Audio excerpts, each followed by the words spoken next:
여러분 안녕하세요. 오늘 밤 우리는 한 세기를 온전히 살아낸 한 철학자의 눈을 빌려 우리 가슴 속에서 수시로 들끓는 뜨거운 덩어리인 분노에 대해 이야기해 보려 합니다. 지금 여러분이 계신 곳의 창밖은 어떤가요? 어둠이 짙게 내려앉은 도시의 불빛들이 차가운 아스팔트 위로 흩어지고 스마트폰의 푸른 불빛만이 여러분의 피곤한 눈동자를 비추고 있을지도 모르겠네요.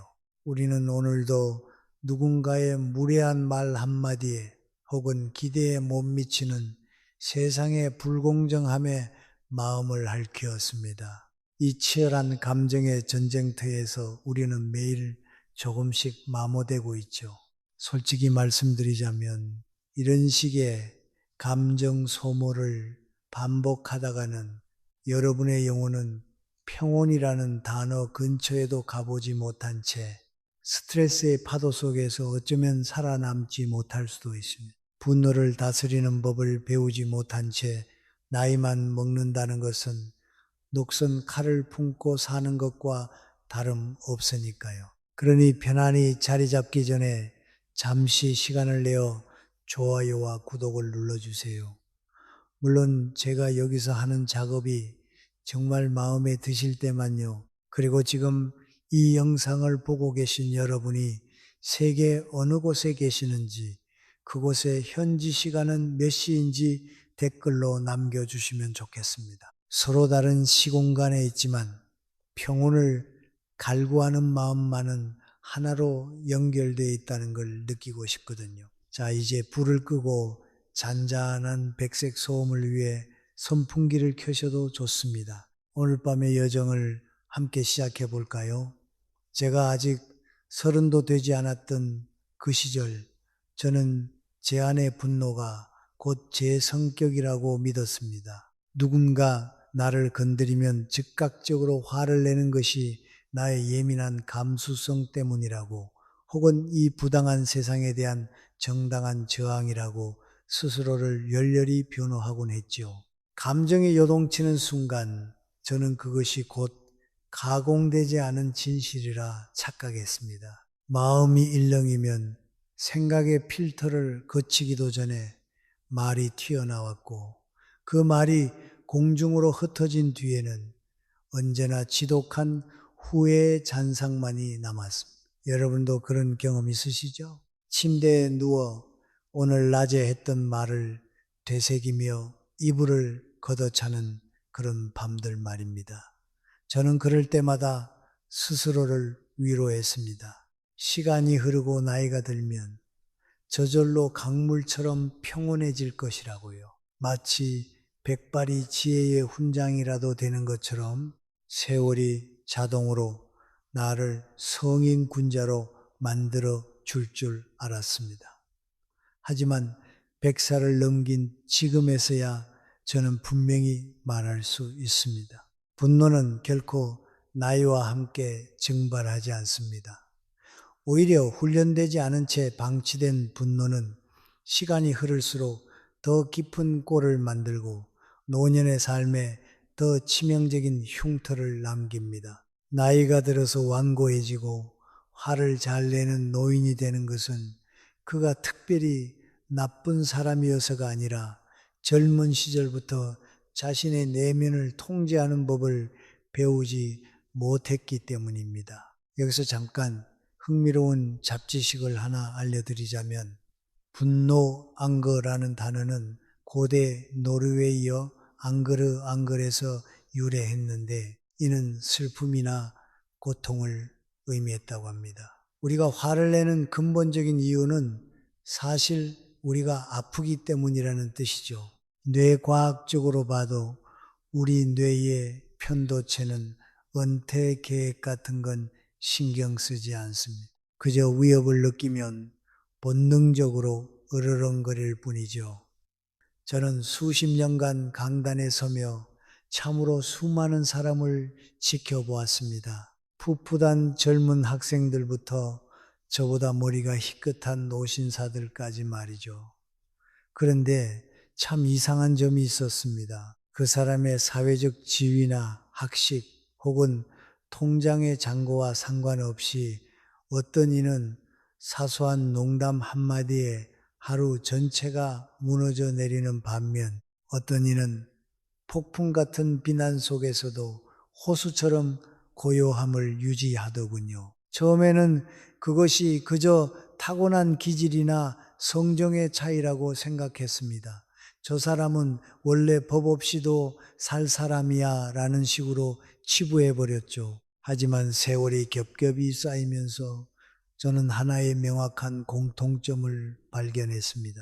쉽게 흔들리는 사람들은 언제나 분노의 원인을 외부에서 찾고 있었고, 흔들리지 않는 사람들은 언제나 시선을 내부로 돌리고 있었다는 사실입니다. 보통 사람들은 이렇게 말합니다. 저 사람이 나를 화나게 해서 이 상황이 나를 미치게 해라고요. 하지만 100년을 살며 제 안의 분노를 수천 번도 넘게 해부해 본 결과 저는 단 한 번도 타인이 내 감정을 직접적으로 제조한 적이 없다는 결론에 도달했습니다. 타인은 그저 자극이라는 재료를 던져주었을 뿐입니다. 그 재료를 받아 화라는 요리로 만들어낼지 아니면 그냥 흘려보낼지를 결정하는 최종 결재권자는 언제나 내 안에 나였습니다. 같은 말을 듣고도 어떤 날은 불같이 화가 나고 어떤 날은 저 사람 오늘 컨디션이 별로인가 보네 하고 넘길 수 있는 차이는 상황이 아니라 제 내부의 상태에 있었던 것입니다. 제가 지쳐 있었는지, 상대에게 너무 큰 기대를 했는지, 혹은 스스로를 통제할 여유가 있었는지에 따라 결과는 180도 달라졌습니다. 심리학적으로 이를 인지적 재평가와 정서적 자극의 귀인 성향이라고 부르기도 합니다. 말이 좀 어렵죠. 쉽게 말해 우리가 화를 내는 건 우리의 마음이 약해서가 아니라 아직 훈련되지 않은 내면의 영역이 남아있다는 신호일 뿐입니다. 분노는 우리에게 이봐 당신의 내부 통제 시스템에 오류가 났어 라고 알려주는 고마운 경고등과 같습니다. 물론 저도 압니다. 명상 앱을 켜고 나는 평온하다를 100번 외쳐도 옆집 개가 밤새 짖어대거나 무개념 직장 상사가 말도 안 되는 업무를 던지면 그 평온함은 유리잔처럼 박살나기 마련이지요. 저라고 별 수 있었겠습니까? 저도 100살이나 먹었지만 가끔은 TV 뉴스에 나오는 무도한 인간들을 보며 리모컨을 던지고 싶을 때가 있답니다. 하지만 차이는 그 감정을 느끼느냐 마느냐가 아니라 그 감정에 내 인생의 운전대를 맡기느냐 아니냐에 있습니다. 분노는 마음의 등불을 꺼버리는 바람이다라는 옛 격언이 있죠. 바람은 막을 수 없지만 등잔에 유리 덮개를 씌우는 것은 우리가 할 수 있는 일입니다. 자, 이제 우리는 분노가 성격이 아니라 선택의 결과라는 첫 번째 문을 열었습니다. 다음 이야기로 넘어가기 전에 여러분의 마음속 등잔은 안녕한지 한번 살펴보세요.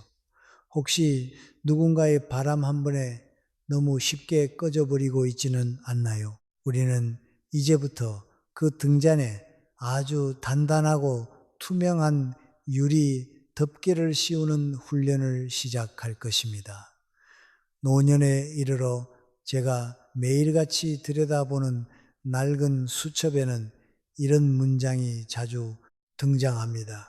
감정은 예고 없이 찾아오는 방문객이고 그 집의 진짜 주인은 바로 당신의 선택이라는 사실 말이죠.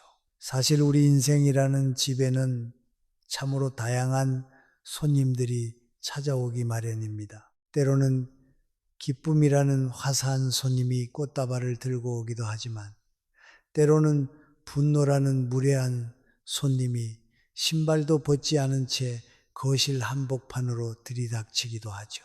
여러분은 그럴 때 어떻게 하시나요? 대뜸 빗자루를 들고 나가 싸우시나요? 아니면 무서워서 방 안으로 숨어 버리시나요? 솔직히 말씀드리면 우리는 그 불청객을 막을 방법도, 그렇다고 세상에서 완전히 없애버릴 방법도 모릅니다. 하지만 그렇다고 해서 그 무례한 감정에게 우리 집의 안방 열쇠를 넘겨줄 필요는 전혀 없습니다.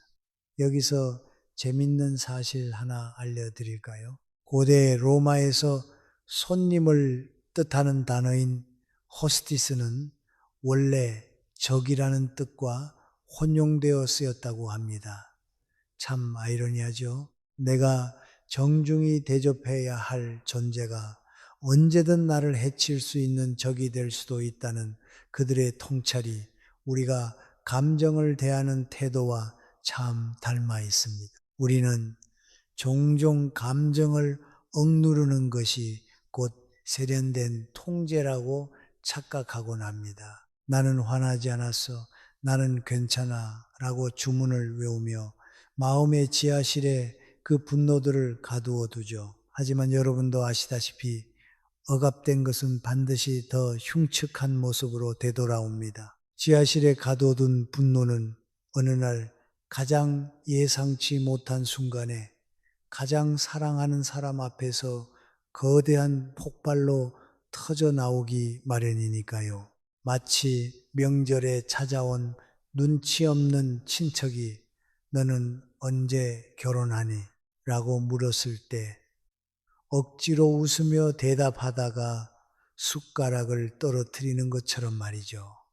진정한 통제라는 것은 감정을 느끼지 않는 목석이 되는 것이 아닙니다. 오히려 그 뜨거운 감정을 온몸으로 느끼면서도 내가 어떤 행동을 할지 스스로 선택할 수 있는 능력을 말합니다. 지금 당장 저 무례한 사람에게 쏘아 붙여줄 것인가? 아니면 잠시 침묵하며 이 상황이 지나가게 둘 것인가? 이 찰나의 순간, 자극과 반응 사이의 그 짧은 간극 속에서 우리 인생의 격조가 결정됩니다. 그런데 요즘 우리 현대인들은 이 간극이 너무나 좁아져 있습니다. 마치 배달 앱에서 메뉴를 고를 때보다 더 고민 없이 화를 내버리곤 하죠. 양념인지 프라이드인지 고르는 데는 10분을 쓰면서 내 마음의 평화를 깨뜨릴 분노를 선택하는 데는 1초도 쓰지 않는 게 우리의 슬픈 현실입니다. 특히 한국의 중장년층이 유독 분노라는 감정에 쉽게 지치고 마는 데에는 그만한 이유가 있습니다. 여러분의 어깨 위에 놓인 책임의 무게는 날로 무거워지는데 그만큼의 인정과 보상은 갈수록 줄어들고 있죠. 젊음을 다 바쳐 버텨온 시간에 비해 돌아오는 말들은 너무나 차갑고 날카롭기만 합니다. 사회는 빛의 속도로 변해가고 우리는 그 속도를 따라가느라 정작 내 마음속 아이가 어떤 표정을 짓고 있는지 돌아볼 시간을 잃어버렸습니다. 실제로 통계 자료를 봐도 중년 이후에 감정 소진과 분노 조절 장애가 급격히 증가한다는 데이터가 쏟아져 나옵니다. 이는 학술적으로 반응적 주체성에서의 정서적 가와 억제 통제의 신경학적 기제 부조화라고 설명할 수 있을 텐데 쉽게 말해 우리 마음에 브레이크 패드가 다 닳아버렸다는 뜻입니다. 왜 나는 이렇게 예민해졌을까? 혹은 내가 왜 이렇게 참을성이 없어졌지? 라는 질문을 스스로에게 던지고 계신가요? 그 질문 속에 이미 해답이 있습니다. 여러분이 결코 나약한 인간이라서 그런 것이 아닙니다. 그저 너무나 오랜 시간 동안 자신을 제대로 돌보지 못한 채 그저 버티는 것만이 미덕인 줄 알고 달려왔기 때문입니다. 통제 시스템을 가동하지 않은 채 엔진을 불가동해 왔으니 과부하가 걸리는 것은 당연한 결과죠. 밖에서 비가 온다고 해서 방 안에 있는 우리가 젖을 필요는 없는데 우리는 지붕이 샌다는 사실조차 잊은 채 쏟아지는 빗물에 몸을 떨고 있었던 셈입니다. 실내에 있으면서 밖에 날씨 때문에 기분이 나쁘다고 투덜대는 건 좀 우스운 일이지 않나요? 젊은 시절에 저는 늘 누군가 나를 건드리면 이렇게 묻곤 했습니다. 왜 저 사람은 나한테 저러는 걸까? 내가 뭘 잘못했길래? 라고 말이죠. 하지만 100년이라는 긴 굴곡을 넘어와 보니 그 질문이야말로 저를 가장 무력하게 만드는 함정이었다는 사실을 깨달았습니다. 왜? 라는 질문의 화살표를 타인에게 돌리는 순간 나의 감정에 대한 주도권은 고스란히 상대방에게 넘어가 버립니다. 상대가 사과해야만 내 화가 풀리고 상대가 태도를 바꿔야만 내가 행복해질 수 있다는 억지 논리에 스스로를 가두는 꼴이죠. 이는 자신의 행복을 타인의 변덕이라는 도박판에 올리는 것과 다름없습니다. 저는 오랫동안 사람을 적으로 착각하며 살았습니다. 무례한 말 한마디를 들으면 그 사람 자체가 악한 존재라고 규정했고 무시당했다는 느낌이 들면 제 마음속에서는 이미 제3차 세계대전이 시작되곤 했죠. 하지만 이제는 압니다. 평온이라는 것은 결코 타고난 성격이 아니라 수많은 연습과 시행착오 끝에 얻어지는 선택의 결과물이라는 것을요. 우리는 감정이라는 파도를 멈출 수는 없지만 그 파도 위에서 서핑하는 법은 배울 수 있습니다. 자, 이제 당신의 집주인 자리를 되찾을 시간입니다. 저 무례한 방문객이 문을 두드린다고 해서 덥석 문을 열어줄 필요는 없습니다. 그저 창밖으로 그가 지나가는 것을 지켜보는 것만으로도 충분하니까요. 한때 저도 말이 곧 힘이라고 굳게 믿었던 시절이 있었습니다. 상대방에게 내 논리를 조목조목 설명을 잘하면 꼬인 오해가 눈 녹듯 풀릴 것이라 생각했고 누군가의 무리한 도발에 즉각 반박하지 않으면 그것은 곧 비겁하게 패배하는 것이라 여겼죠.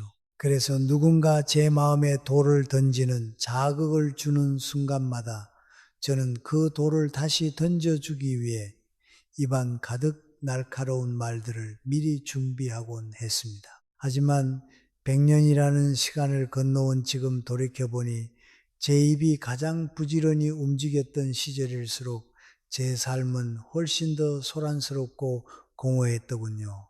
반대로 침묵이라는 친구와 친해지기 시작한 이후로 제 인생은 눈에 띄게 단순해지고 깊어졌습니다. 침묵은 결코 나약한 자들의 회피가 아닙니다. 오히려 그것은 내 인생의 주도권을 되찾는 가장 고요하면서도 강력한 선언입니다. 우리가 누군가의 말에 즉각적으로 반응하는 그 찰나의 순간 우리의 감정 통제권은 이미 상대방의 손으로 넘어가 버립니다. 상대는 당신의 반응을 보고 다음 자극을 계산하며 당신을 마음대로 흔들 수 있게 되죠. 마치 조종당하는 인형처럼 말입니다. 하지만 여러분이 그 흐름을 멈추고 깊게 한 박자 숨을 들이켜며 아무 말도 하지 않을 때 그 견고해 보이던 갈등의 흐름은 툭 끊기고 맙니다. 그 짧은 정지 속에서 상황은 더 이상 과거의 자동화된 습관대로 흘러가지 않습니다. 말은 마음의 초상화이고 침묵은 영혼의 방패다라는 옛 격언처럼 침묵은 외부의 소음으로부터 우리의 가장 연약한 중심을 지켜냅니다. 여기서 재미있는 잡지식 하나를 들려드릴까요? 세계에서 가장 조용한 곳으로 알려진 마이크로소프트 본사의 무향실은 소음 수치가 마이너스 데시벨까지 내려간다고 합니다. 너무 조용해서 자신의 심장 소리는 물론이고 폐가 움직이는 소리, 심지어 혈액이 흐르는 소리까지 들린다고 하더군요. 그런데 신기하게도 대부분의 사람은 이 완벽한 침묵 속에서 45분 이상을 견디지 못하고 공포를 느낀다고 합니다. 어쩌면 우리는 타인의 소음보다 내 안에서 들려오는 진실한 목소리를 마주하는 것을 더 두려워하고 있는지도 모르겠습니다.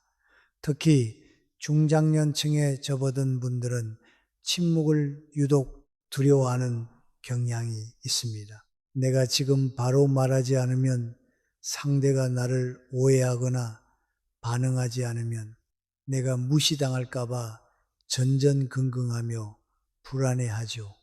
하지만 침묵은 결코 비겁한 도망이 아닙니다. 지금 이 순간 나는 내 감정의 선택권을 온전히 내가 쥐고 있다라는 당당한 외침입니다. 우리가 가진 모든 생각들을 굳이 입 밖으로 내어 배설할 필요는 없으며 우리가 느끼는 모든 감정을 구구절절 표현해야 할 의무도 우리에게는 없습니다. 참된 지혜는 언제나 하지 않아도 되는 말이 무엇인지 정확히 아는 데서 시작됩니다. 학술적인 관점에서 보자면 이를 담화 분석에서의 활용론적 침묵의 기능적 가치라고 부를 수 있을 것입니다. 침묵은 단순한 음성 정보의 부재가 아니라 소통의 맥락을 재구성하고 권력의 균형을 이동시키는 능동적인 전략이라는 뜻이죠. 침묵은 밖으로 흩어지려는 에너지를 안으로 촘촘히 모아줍니다. 불필요한 설명과 구차한 변명은 우리의 내면의 힘을 바깥으로 흩뿌려 버릴 뿐입니다. 정말 강한 사람은 상대를 설득하려 애쓰지 않고 자신이 옳다는 것을 증명하려 들지 않습니다. 그저 자신의 기준에 따라 담담히 행동하고 그 묵직한 태도가 100마디 말을 대신하게 둘 뿐이죠. 그래서 인생의 깊이가 더해질수록 말수는 줄어들고 그 빈자리를 깊은 눈빛과 태도가 채우게 되는 것입니다. 사람들은 종종 화려한 웅변보다 깊은 침묵 속에서 더 많은 진실을 느낍니다. 저는 제자들에게 입버릇처럼 말하곤 했습니다. 세상의 모든 싸움에 기꺼이 참여하지 말라고요. 싸움의 초대장에 응하지 않는다는 것은 결코 상대에 대한 무관심이 아니라 내 에너지를 어디에 쓸지 결정하는 고도의 선택입니다. 선택되지 않은 즉각적인 반응은 그저 아까운 생명력을 낭비하는 일일 뿐입니다. 자극과 반응 사이에 존재하는 그 미세한 침묵의 틈이야말로 인간이 누릴 수 있는 유일한 자유의 공간입니다. 그 공간이 넓어질수록 여러분의 내면은 어떤 태풍에도 흔들리지 않는 단단한 성체가 될 것입니다. 침묵을 선택하는 그 찰나, 당신은 당신을 자극하려 애쓰는 상대보다 이미 한 단계 높은 정신적 고지에 서게 됩니다. 상대는 여전히 당신을 찌르려 하겠지만 더 이상 당신의 중심까지는 칼끝이 닿지 못합니다. 저는 이 단순한 진리를 인생의 후반부가 되어서야 겨우 배웠습니다. 때로는 너무 늦게 깨달은 것은 아닌가 하는 후회가 밀려올 때도 있었죠. 하지만 배움에 있어서 늦은 때란 결코 없습니다. 침묵은 근육과 같아서 연습하면 할수록 더 깊어지고 단단해집니다. 그리고 그 깊어진 침묵은 세상의 모진 풍파로부터 여러분을 지켜주는 가장 따뜻하고 안전한 방패가 되어줄 것입니다. 오늘 밤 잠자리에 들기 전 잠시 입을 닫고 여러분의 숨소리에 귀를 기울여 보세요. 100년 전이나 지금이나 세상은 늘 시끄러웠지만 그 소음을 잠재울 열쇠는 언제나 우리 안에 있었습니다. 말이 없어도 충분히 전달되는 진심이 있고 대답하지 않음으로써 완성되는 대화가 있다는 사실을 여러분도 곧 느끼게 되실 겁니다. 이제 우리는 침묵의 기술을 넘어 훨씬 더 미묘하고 결정적인 내면의 기술을 이야기해 보려 합니다. 그것은 바로 우리를 둘러싼 인간관계라는 복잡한 그물망에서 나를 안전하게 떼어놓는 감정적 거리두기입니다. 흔히들 거리두기라고 하면 마음을 꽁꽁 닫아 걸거나 상대방을 투명인간 취급하는 차가운 무관심을 떠올리곤 하죠.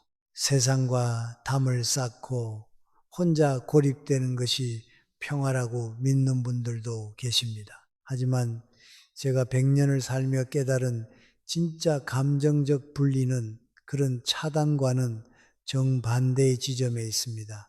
그것은 차단이 아니라 오히려 명료함에 가깝습니다. 여전히 타인의 기쁨과 슬픔, 심지어 나를 향한 서운함까지도 온전히 느낍니다.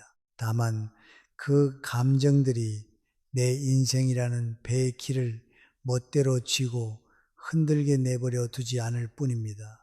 여기서 아주 흥미로운 잡지식 하나를 소개해 드릴까요?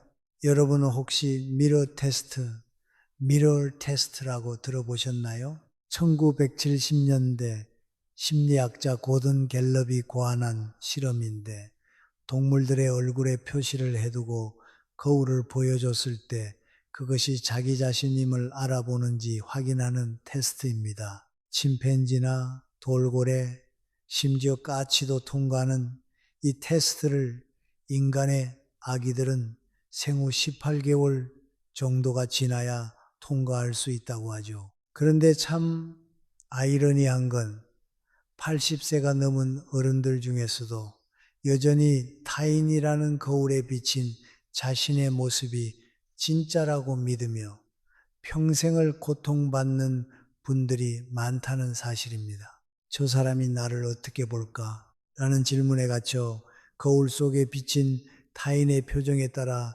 자신의 가치를 결정하곤 하죠. 제가 젊었을 때는 기대가 참 많은 사람이었습니다. 내가 이만큼 정성을 쏟았으니 상대방도 나를 이해해 줘야 하고, 내가 교수로서 이만큼 헌신했으니 제자들도 나를 알아줘야 하며, 최소한 이 세상이 공정하게 나를 대우해 줘야 한다고 굳게 믿었죠. 하지만 그 기대가 구름처럼 높으면 높을수록 바닥으로 떨어질 때의 상처는 훨씬 더 깊고 잔인했습니다. 기대는 겉으로는 희망의 얼굴을 하고 있지만 실제로는 우리 발목을 붙잡는 가장 교묘한 감정의 족쇄입니다.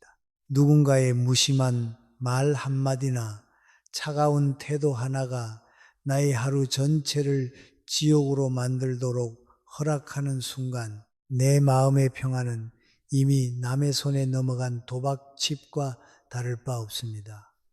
특히나 중장년기에 접어든 여러분이 인간관계를 유독 힘들어하는 이유는 명확합니다. 젊었을 때는 웃으며 넘기던 사소한 말들도 나이가 들수록 나의 자존심과 과거에 켜켜이 쌓인 상처들을 동시에 건드리기 때문이죠.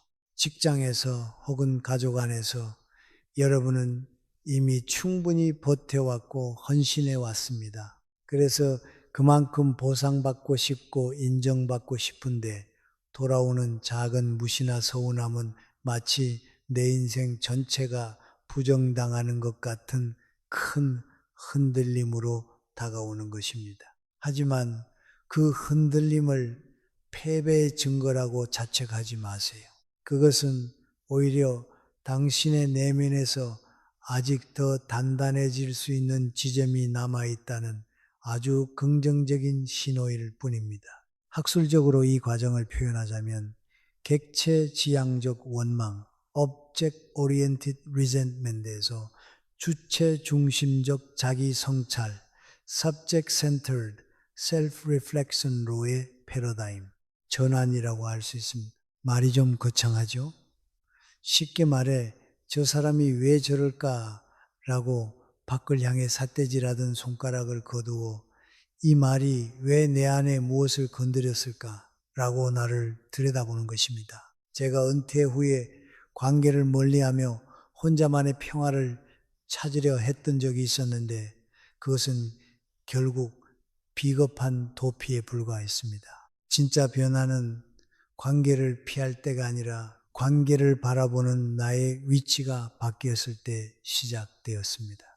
어느 날 저를 몹시 흔들었던 한 제자의 무례한 말이 있었습니다. 평소 같으면 밤새 분노를 사겼겠지만 그날은 문득 이런 질문이 떠오르더군요. 왜 이 말이 나의 어떤 버튼을 눌렀을까? 그 순간 저는 깨달았습니다. 타인은 그저 내 안에 이미 존재하던 버튼을 눌러 주었을 뿐이라는 사실을요. 만약 내 안에 그 버튼이 없다면 상대가 아무리 세게 누른다 한들 제 안에서는 아무런 반응도 일어나지 않았을 것입니다. 이 사실을 처음 받아들였을 때는 솔직히 몹시 불편했습니다. 더 이상 저 무례한 상대를 탓하며 피해자 코스프레를 할 수 없게 되었으니까요. 하지만 그 불편함을 한꺼풀 넘어서는 순간 저는 평생 느껴보지 못한 해방감을 맛보았습니다. 외부 상황이 원인이 아니라 내 내부가 원인이라면 나는 언제든 나 자신을 다시 훈련해서 바뀔 수 있는 주도권을 가진 사람이 되기 때문입니다. 우리는 살면서 무수한 시험을 치릅니다. 세상은 여러분을 무례한 말로 교묘한 비교로 때로는 차가운 침묵으로 시험합니다. 그때마다 여러분은 자신에게 이렇게 물어야 합니다. 이 상황에서 나는 어떤 사람으로 남을 것인가?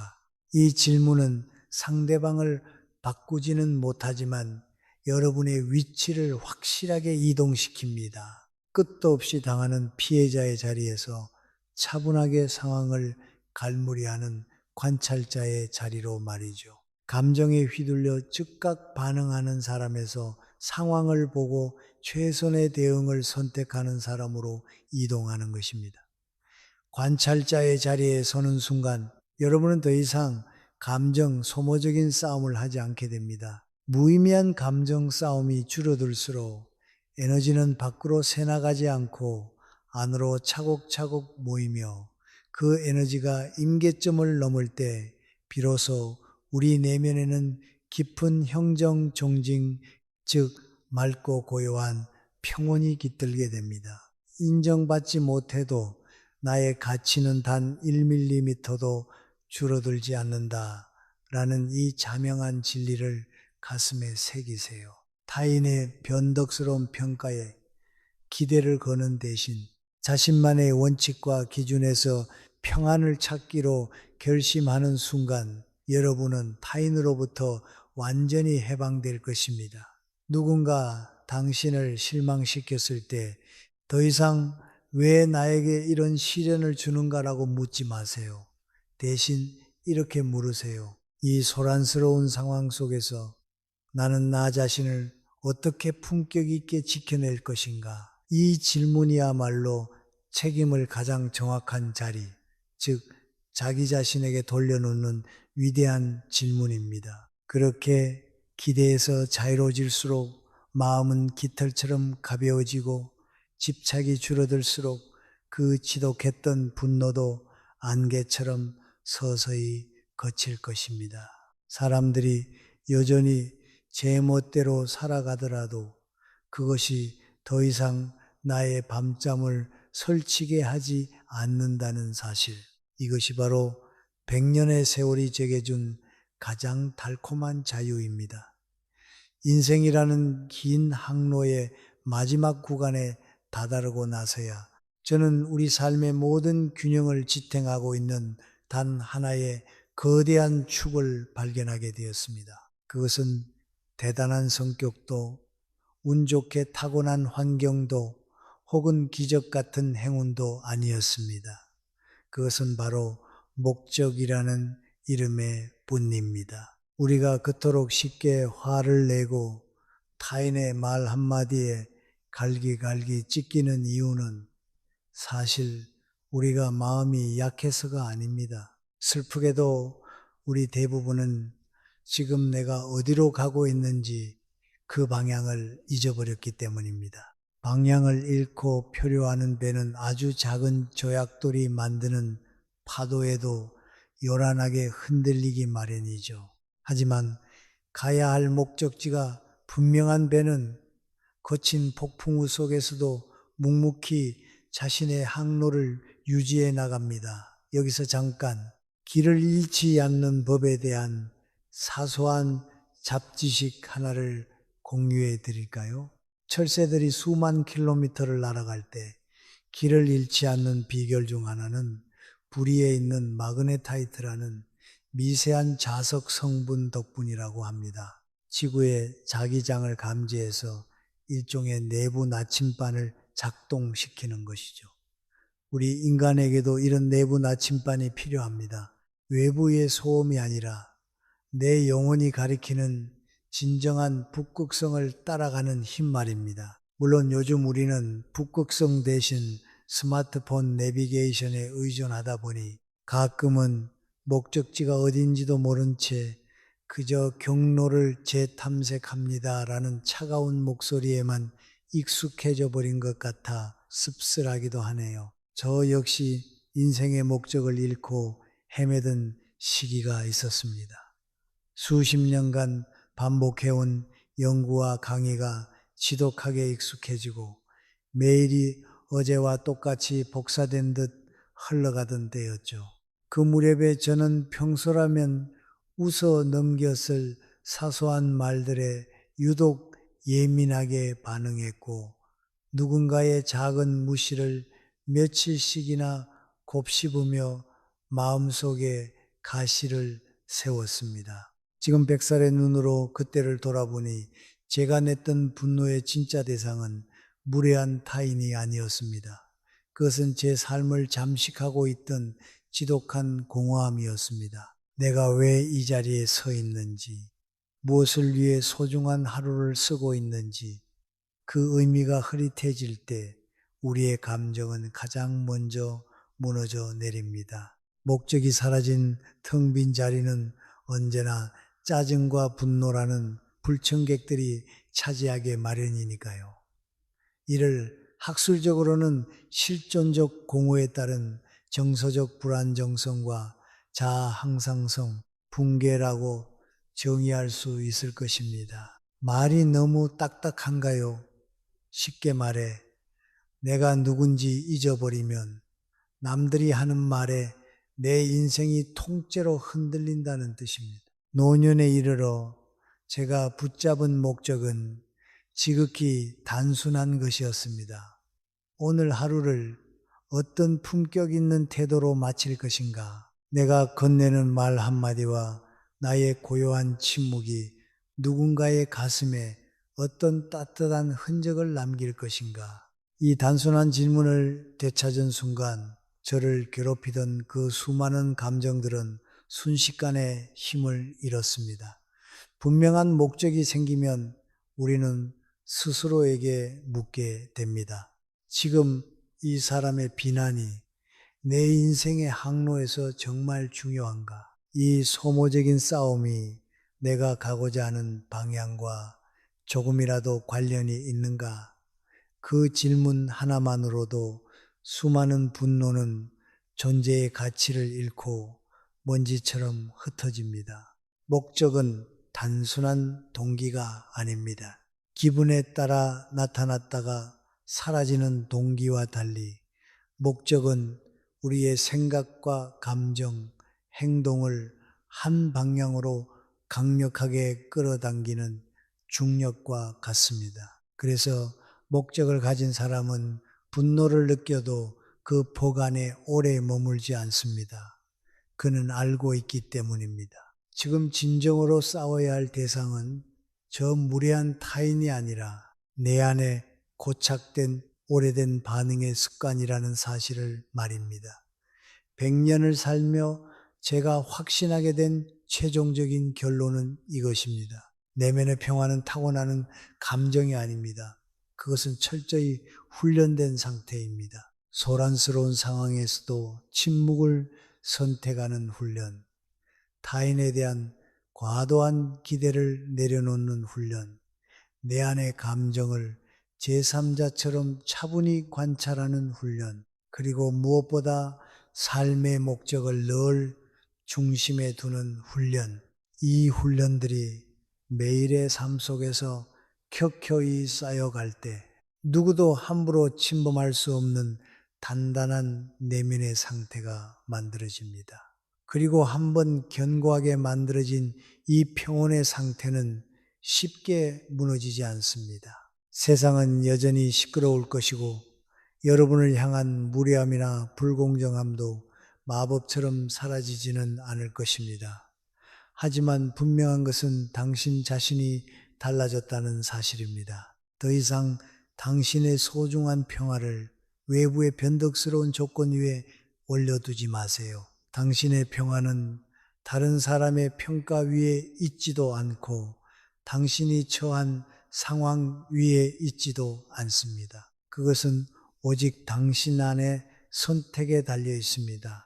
이 지점에 도달한 사람은 겉보기에 매우 조용합니다. 하지만 그 조용함은 결코 비어있는 것이 아니라 태산처럼 깊고 묵직합니다. 그는 더 이상 타인을 설득하려 애쓰지 않고 자신이 옳음을 증명하려 들지도 않으며 이해받으려고 구걸하지도 않습니다. 그저 자신의 고결한 기준에 따라 묵묵히 살아갈 뿐입니다. 그리고 그 흔들림 없는 태도는 그 어떤 유창한 말보다 더 오래, 더 깊게 사람들의 가슴에 남게 됩니다.